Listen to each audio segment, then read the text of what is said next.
from a concert Friday night has led to the cancellation of the entire tour for the popular band Jane's Addiction. Jane's Addiction is one of the original alternative rock groups, formed in Los Angeles back in 1985.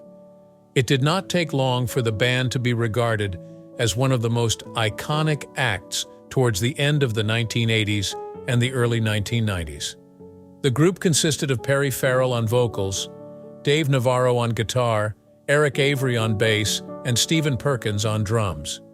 Their music has basically included a combination of punk rock, heavy metal, and psychedelia, which differentiated them from the rest of this emerging alternative rock genre. However, the band has a very dark story behind it, and it's one that had affected their performances, eventually resulting in their breakup. These dark stories also include details of personal struggles and losses. Also, did you hear about the brawl at their recent reunion? Care to learn more? Stick with us as we explore the history and current situation of Jane's Addiction. Jane's Addiction's early success was characterized by breakthrough performances following a self-titled live album, Jane's Addiction, in 1987, recorded during one of their energetic shows at Roxy Theater. Even though live, this album showed the raw energy of this band and the unconventional nature of their sound, which won them a clear and devoted following. It showcased the band's dynamic range, from hard-hitting tracks to more atmospheric experimental pieces. This soon drew the attention of major labels to their underground success. Their studio album debut, Nothing Shocking, came out in 1988 and enjoyed tremendous critical and commercial success while establishing them among the forerunners of alternative rock. Songs like Jane Says, Mountain Song, and Ocean Size became anthems of that genre, especially the song Jane Says. The album became infamous for its cover art, designed by Farrell himself, which showed a nude pair of conjoined twins sitting in a rocking chair. All the same, Nothing Shocking received heavy airplay on college radio and MTV, allowing the band to break into the mainstream. Their sound, with Navarro's innovative guitar, Farrell's vocals, and the rhythmic foundation of the band, proved to be highly influential. Off the success of Nothing Shocking, Jane's Addiction released their follow-up album, Ritual de lo Habitual, in 1990. This album was even more ambitious musically and thematically. Freedom, addiction, and love were some themes explored on record, which further set them up as one of rock music's most creative and experimental forces. The album was both a box office and critical success, and it cemented the group's legacy in the alternative rock world. Besides studio success, Jane's Addiction was known for their live performances that became the stuff of legend.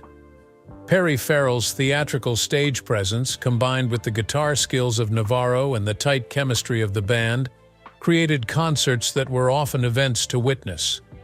Many times, their concert would also use some performance art elements, further adding to their reputation as innovators. Perhaps the most spectacular legacy to emerge from Jane's Addiction was the forming of Lollapalooza back in 1991, a music festival created by Perry Farrell to allow the band to tour before it first split in that same year. Lollapalooza would then become the cultural phenomenon that finally launched a platform for alternative music and would help shape the very core of the festival circuit for years to come. Despite lineup changes and splits over the years, Jane's Addiction's early successes resolutely placed them as one of the most crucially important bands of the alternative rock era. However, as iconic as Jane's Addiction was within the alternative world of rock, it has always been a band whose journey was unfortunately marked more often by personal turmoil, drug addiction, and internal conflict. The very name of the band speaks to a sad story, one that's reflective of the rather personal and dark experience that was had early in his life by its frontman, Perry Farrell. The name Jane's Addiction was inspired by Perry Farrell's friend Jane Bainter, who was a central figure in the early days of the band. She was a roommate of Farrell's and his heroin addict girlfriend. Farrell had an on-and-off relationship with Jane. Jane's heroin addiction ran parallel to the dark sides of life that Farrell and his bandmates knew too well, and deeply influenced their music and the chosen name from the start. In many ways, Jane's addiction mirrored the greater fight that Farrell, and eventually the other members of the band, would wage against drug addiction. But the name was also a kind of a gesture toward Jane Bainter, which would become a sort of emblem of the addiction and self-destruction that would follow the band throughout their career. Farrell's early life was marred by personal tragedy, especially the death of his mother when he was still quite young. His mother committed suicide, which gave Farrell deep emotional wounds. Later in interviews, Farrell even expressed a lingering resentment toward his dad for whatever happened to his mom, claiming that his parents' troubled marriage and his father's behavior had driven his mom to commit suicide. This trauma, which was never truly resolved, deeply shaped how Farrell viewed life and approached his music. Many of his songs dealt with themes of pain, love, loss, and addiction. Growing up with no mother, Farrell felt abandoned and alienated, all feelings that later on in life informed his rebellion and his need for release from the bonds of societal expectations. His relationship with his father was virtually non-existent for most of his life, adding to the emotional baggage he would carry into his adult years. Even with the successful run that came with Jane's addiction fame, much of Farrell's career was overshadowed by the death of his mother and the hell he went through with his dad. Jane's Addiction didn't just name their band after a heroin addict. Heroin addiction did end up being a pretty big part of their story, affecting a number of members of the band. But perhaps most noticeably Perry Farrell and his guitarist Dave Navarro. Generally speaking, drugs had taken a heavy toll on Farrell. He went through a number of really horrible seasons of heroin use that made him different musically and in performance style, thus influencing stability in the band. Indeed, it is documented the many struggles he had with hard drugs, including addictive tendencies led to erratic behavior and internal conflict within the band. He has always been open about his drug intake, which allowed experiences with addiction to seep into his lyrics and fuel an emotive, raw connection with his audience. Navarro also struggled with heroin addiction, which highly changed his life and career. Navarro started his addiction in his teen years right after the tragic death of his mother. She was murdered by her boyfriend when Navarro was 15. Such tragedy made him resort to drugs for consolation. His problems with heroin addiction increased during the time he was a member of Jane's Addiction and eventually led to the band breaking up at the beginning of the 1990s. Navarro was also very candid about his addiction, describing how it had helped him like a painkiller for the overwhelming feeling of grief and pain he had harbored since the death of his mother. The addictions of both Farrell and Navarro became sources of tension within the band. Substance abuse by these musicians frequently led to missed rehearsals, canceled performances, and interpersonal conflicts. The relentless conflict between the lofty creative ambitions of the band and the personal demons of its members made it difficult to remain coordinated, even with their success critically and commercially.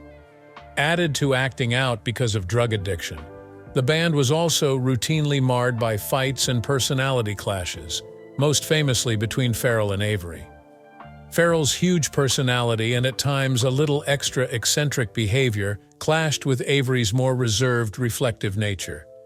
Avery's more reluctant acceptance of the lifestyle that seemed to surround the band displeased others and would be a large factor in their eventual breakups. Recording their second studio album, Ritual de lo Habitual had been the most tumultuous. While critically and commercially successful, its path to creation was pretty chaotic, full of tense considerations over the direction of music and the future of the band. The need for Farrell to push the boundaries of creativity often clashed with other members' views about the stability of the band. By the time Jane's Addiction launched their Farewell Lollapalooza tour in 1991, the band was literally coming apart. In the wake of the tour, the band officially broke up, with each member pursuing his own separate interests. Navarro briefly joined the Red Hot Chili Peppers, while Farrell pursued other projects, including his opening act for Jane's Addiction, called Porno for Pyros. Despite the enormous success and popularity, Jane's Addiction has always been afflicted by the personal demons of its members. Perry Farrell was still reeling from his mother's traumatic suicide, and his own addiction problem colored much of the band's work, creating periods of instability. The tragic loss of his mother and the ensuing heroin addiction with Dave Navarro created a bond with Farrell, but was a prelude to the eventual downfall of the band. When the band finally reunited in later years, the ghost of their troubled past was never too far behind. The early struggles with addiction and personal loss proved a consistent defining characteristic of the band's legacy as they continued into music and touring. Dave Navarro, the guitarist for Jane's Addiction, lived through profound trauma early in his life that would go on to shape much of his later years, both personally and musically. Among events that took place in his life, the tragic murder case of his mother, Constance Navarro, in 1983, when he was just 15 years old, was among the most substantial. Coupled with the perils of addiction that had surrounded Navarro and the other members of Jane's Addiction, this was among the series of struggles that would lead to the eventual breakup of the band. Also, the overdose of Chris Brinkman, a close associate of the band, further underlined the perils of addiction that were always hanging around their journey.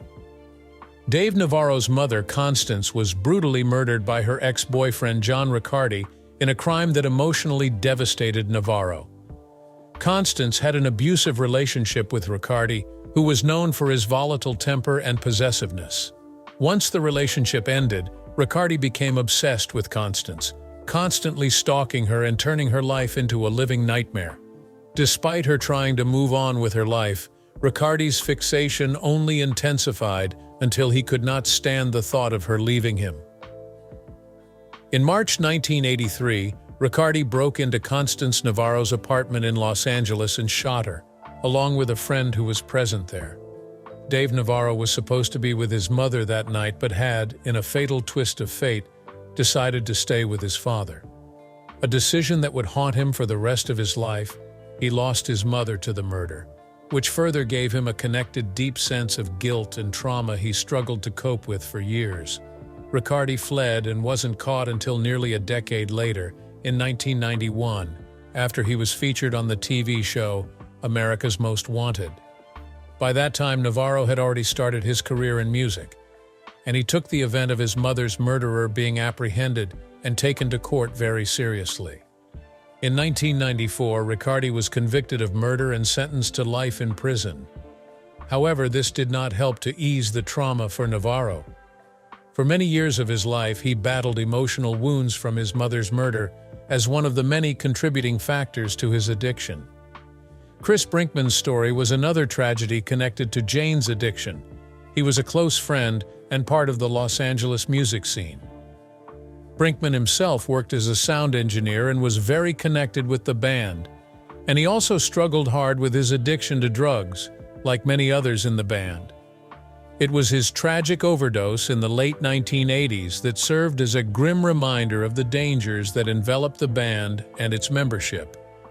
The death of Brinkman really tore them down, especially Perry Farrell and Dave Navarro, who had fought their respective addictions in the past. Brinkman's overdose underlined the precariousness of the band's existence at that time. The members of Jane's Addiction were all deeply embroiled in their job, and drug use was rampant. The overdose of Brinkman was a tragedy in itself, but also spoke to the fragility of life in the world they were living in. Addiction was always poised to take over both one's personal life and his career. Drug addiction seeped into the very pores of Jane's Addiction. It finally caused the group to break up for the first time in 1991. Perry Farrell and Dave Navarro were the most notorious addicts and users of heroin, which managed to prevent the two from working well together. Although addiction did seem to be an underpinning of rock music at the time, Jane's Addiction became one of the group's most sadly affected by it. The frontman, Perry Farrell, was notorious for his wild and crazy lifestyle, with heavy drug use included. Farrell's addiction led to erratic behavior that made it tough for the band to maintain a consistent work schedule. His habits were no secret. and he constantly disrupted recording sessions and performances. Farrell's heroin addiction further influenced the band's music, as many of their songs were about addiction, loss, and self-destruction.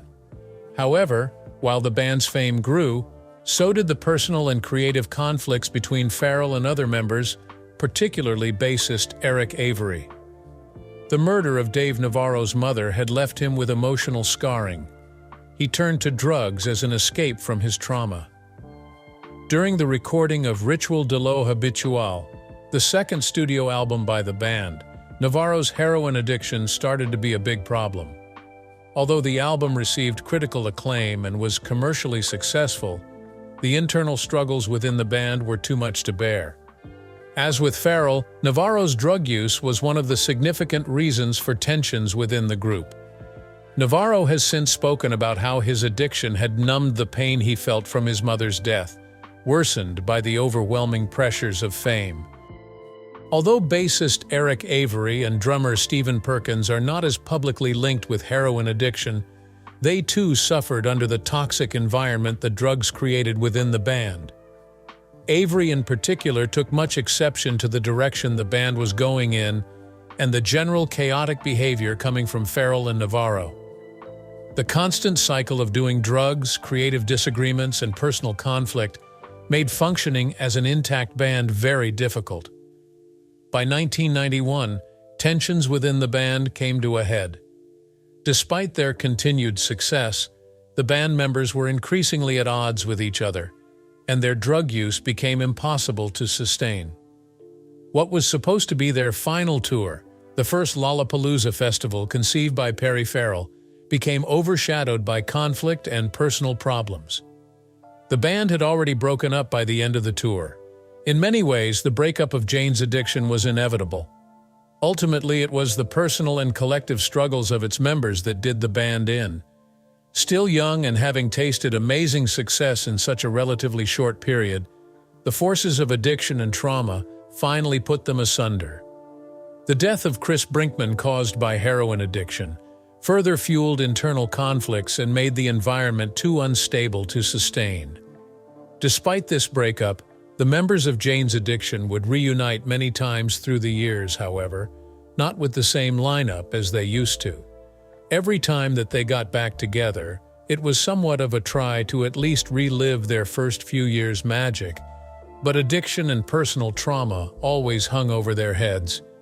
Dave Navarro has since gotten sober after many years of heroin addiction and has since become a voice for mental health and addiction recovery. The 2024 attempted relaunch of Lollapalooza marked an ill-fated, very public attempt by Jane's Addiction to reunite for the first time in 14 years. Perry Farrell, Dave Navarro, Stephen Perkins, and Eric Avery were finally back together, but the tour was fraught with tension, culminating in an on-stage fight between Farrell and Navarro. According to reports, Farrell punched Navarro during a show, sending the shocked audience into chaos. It reached a point where the band had to cancel the tour altogether, citing in a statement a need to just be away from each other. Needless to say, fans were disappointed. The tour had been hyped for months on end as one of the biggest comeback tours in years, but it turned out the fight showed deeper-seated problems that lay beneath the surface for years. For many in attendance, the show was an absolute mess. Reports said Farrell seemed disoriented and loose, fueling speculation that his struggles with addiction are still ongoing. It wasn't surprising some speculated that personal demons, especially those of Farrell, kept the band from coherently performing their songs and instead turned what should have been a triumphant reunion into a train wreck. Even before the fight, tension was palpable as the band members interacted with hostility with each other. When the aftermath of the fight really began to blow out, it showed just how fragile that group's dynamic was. It was clear they weren't quite able to move past old wounds, such as long-standing interpersonal conflicts and lingering substance abuse problems. The chemistry that they show on stage, though brief, was very clear and begged deep-seated internal issues against the sustainability of a tour. For the fans in attendance who had witnessed the breakdown, the memory was bittersweet. with this band's legacy once again being tainted by those old demons that had haunted them for decades. Tell us your opinion about this band in the comments and be sure to catch our future videos.